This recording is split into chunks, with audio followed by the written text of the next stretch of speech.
हर महादेव, हर हर महादेव। काशी विश्वनाथ गोगर्धानी त्रिकालदर्शी कैलाशी अविनाशी भगवान शिव, जिनकी पुनित पावन कृपा से, दया से, करुणा से आप और हम कंकर शंकर की पावन धरा माँ गंगा यमुना सरस्वती के त्रिवेणी संगम पर, जहां पूरे विश्व के सनातन धर्म की ध्वजा इस त्रिवेणी संगम प्रयागराज से लहराती है, ऐसी पावन धरा पर बैठकर शिव महापुराण की थोड़ी सी चर्चा, त्रिवेणी शिव चर्चा करने के लिए एक प्रवचन के रूप में, सत्संग के रूप में आप और हम विराजमान। मां त्रिवेणी के इस घाट पर विश्राम मुद्रा में विराजमान श्री हनुमान जी महाराज एवं इस त्रिवेणी की पावन धरा प्रयागराज के चारों तरफ विराजमान देवाधिदेव महादेव और उनके मध्य में विराजमान संत, साधु, सन्यासी, तपस्वी, साधक, उपासकों की तप साधना बड़े सौभाग्य का विषय है, जो प्रयागराज की इस पावन धरा से परम पूज्य संत शिरोमणि श्री संतोष दास जी महाराज जी सतुआ बाबा, सेवा समिति, सेवा शिविर, खाकचौक, ये पावन 2 दिवसीय शिव चर्चा को रखा। कथा व्यासपीठ के नजदीक में विराजमान आदरणीय परम पूज्य गुरुदेव सतुआ बाबा जी को नमन करते हैं। साथ में विराजमान आदरणीय परम रसिक 1008 संत शिरोमणि श्री रविशंकर जी के, श्री रविशंकर जी के परम आनंदमय शिष्य जी को नमन करते हुए, शिव तत्व साधारण नहीं है। भगवान शंकर की कथा साधारण नहीं। महाराज शिव कथा कहती है, रोज रोज किसी के घर जाओगे तो तुम्हारा मान घट जाए। बोलो सही है? मान घट जाए। रोज रोज अगर किसी के घर जाओगे तो तुम्हारा मान घटेगा, सम्मान घटेगा। पर शिव महापुराण की कथा कहती है, रोज रोज शिव के मंदिर जाओगे तो तुम्हारा मान और सम्मान दोनों बढ़ेगा। रोज रोज अगर आप शंकर के मंदिर जा रहे हो, रोज रोज शिवालय जा रहे हो, रोज शिव के द्वार जा रहे हो, तो तुम्हारा मान भी बढ़ेगा, सम्मान भी बढ़ेगा, इज्जत भी बढ़ेगी और नाम भी बढ़ेगा। और क्या वो दे सकता है? पूरी झोलियां भरकर भंडार भी भर देगा, ये निश्चित बात। वो शिव है, औघड़ी है, दयालु है, दाता, खाली नहीं छोड़ता। हम मानते हैं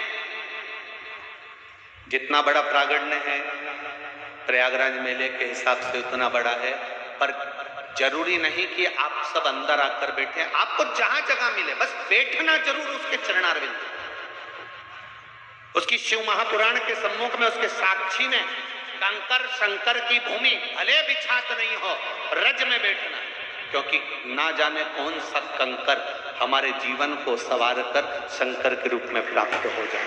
जहां मौका मिले,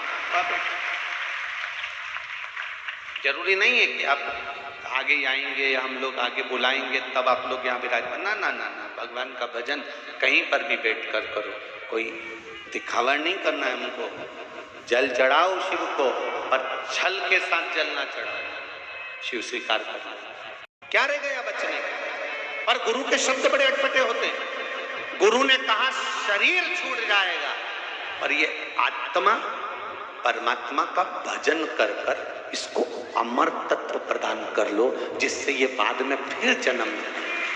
जगत गुरु शंकराचार्य जी कहते हैं पुनरपि जननम पुनरपि मरणम के प्रपंच से छूटने के लिए शरीर मिला। कोई तुमसे कहे कि तुम मेरे पास आ जाना, मैं ऐसा कर दूंगा कि जिंदगी में तुम्हारे पास दुख नहीं आएगा, तकलीफ नहीं आएगी, कष्ट नहीं आएगा, रोग नहीं आएगा, बीमारी नहीं आएगी, ये नहीं आएगा। मानव की देह मिली है, मनुष्य का शरीर दो कारणों से मिलता है। एक, मनुष्य का शरीर मिलता है भगवान का भजन करने के लिए, और दूसरा मिलता है पूर्व के कर्म का भोग भोगने के लिए। अब चाहे तुम रोकर भोगो चाहे हंस कर भोगो। कोई कितना ही कह दे, कोई कहे कि मेरे पास आ जाना मैं तुमको दुख नहीं आने दूंगा, कोई कहते तुम मेरे पास आ जाना मैं बीमारी नहीं आने दूंगा, कोई तुमसे कह दे मेरे पास आ जाओ मैं तुम्हें कष्ट नहीं आने दूंगा, तो फालतू की बात है ये कोई भी तुम्हारे सामने अगर कोई प्रमाण कर दे कि मैं तुम्हें दुख नहीं आने दूंगा, तो ऐसा अगर होता तो राम जी के पास में इतने बड़े बड़े गुरु जी थे, राम जी को दुख नहीं आता। भगवान कृष्ण के पास बड़े बड़े गुरु जी थे, भगवान कृष्ण को दुख नहीं आता। अपना घर, अपना द्वार, अपना परिवार छोड़कर भगवान वृंदावन छोड़े, मथुरा गए, मथुरा छोड़ी द्वारका गए। भगवान को बार बार छोड़कर जाना नहीं पड़ता अगर कोई दुख मिटाने वाला मिल जाता। स्वयं के दुख स्वयं को भोगना है, स्वयं को मिटाना है। तो फिर लोग कहते हैं शिव महापुराण की कथा क्यों सुने, शंकर जी के मंदिर क्यों जाएं, शिव जी के पास क्यों जाएं? क्योंकि तुम्हारी घड़ी, तुम्हारा पल, तुम्हारा समय, तुम्हारा नक्षत्र, दिन रात, सुबह शाम, सब कुछ मेरे देवाधिदेव महादेव ने बनाया है। इसलिए उसको कहते हैं काल अधिपति।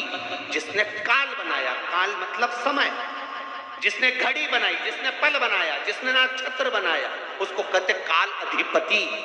इसलिए उसका नाम है महाकाल, काल अधिपति। उसने घड़ी बनाई है, समय बनाया, नक्षत्र बनाया, पल बनाया, दिन बनाया, रात बनाया, जितने दिन बने, रविवार, सोमवार, मंगल, बुध, गुरु, शुक्र, शनि, ये घड़ी पल सब उसी ने बनाया, नक्षत्र उसने बनाया। तो जिसने घड़ी बनाई है, जिसने पल बनाया, वो आपकी घड़ी को, आपके पल को सुधारना जानता है। ये हाथ में पहनने वाली घड़ी कपड़े की दुकान पर देखकर आना और कहना भैया मेरी घड़ी सही कर दो। प्रयागराज में ऐसा कोई कपड़े वाला हो जो घड़ी सही करता हो तो बात दूसरी है, हमारे यहाँ नहीं है। सब्जी वाले के पास जाकर कहना मेरी घड़ी खराब हो गई, घड़ी सही कर दो, सब्जी वाला घड़ी सही नहीं कर पाएगा। घड़ी को ले जाना मेरी घड़ी खराब हो गई, किसी के पास में जाकर कहना कि हमारी घड़ी सही कर दो, नहीं करेगा। घड़ी को घड़ी की दुकान पर ले जाना पड़ेगा, और घड़ी वाला तुमसे कहेगा मैं सेल डाल के देख लेता हूँ, चल जाएगी तो ठीक है, नहीं तो 7 दिन के लिए इसको यहाँ पे पटकना पड़ेगा। फिर किसी ने कहा साहब हमारे पास तो 7 दिन नहीं है, तो उन्होंने कहा 2 दिन पटक दो, मैं 2 दिन में भी सही कर दूंगा, प्रयास पूरा करूंगा कि मैं इसको 7 दिन की जगह 2 दिन में ठीक कर दूं। उसने कहा 2 दिन ले लो, 2 दिन में घड़ी सही कर दो, 2 दिन में हमारी घड़ी सही कर दो। क्यों साहब मेरे को जाना है, मेरे पास ज्यादा समय नहीं, मेरे मोहल्ले में शादी है तो मुझे बारात में जाना है, एक ही घड़ी है, अगर 2 होती ना तो चल जाती। तो उन्हें कहा साहब 2 दिन में सही कर दो। भैया तुम तो मेरे को जानते हो, पहचानते हो, अपने वाले हो, तुम इतना काम नहीं कर सकते। तो उन्होंने कहा ठीक है मैं 2 दिन में सही कर दूंगा। उन्हें ली घड़ी को और घड़ी की पूरी मशीन निकाल के उनके पेट्रोल में डाल दी। तुम देखना इतनी बड़ी कटोरी में कुछ पेट्रोल रहता, पूरी मशीन निकाल के उसमें डाल दी, और निकाल के डालने के बाद 2 घंटा 3 घंटा उसको पड़ी रहती। पड़ी रहने के बाद उसने दूसरे दिन फिर घड़ी को निकाला और निकाल के उसको ब्रश से घिसा, घिसकने के बाद में फिर उसमें सेल डाला तो वो चल गई। अब उसको समझ में आया तो अपन को भी यही करना है, आज सबको पेट्रोल में डुबो दो, मतलब भक्ति में डूब जाओ, और डूबने के बाद कल तुमको जब घिसा जाएगा निश्चित है मेरा शिव मिल जाएगा। घड़ी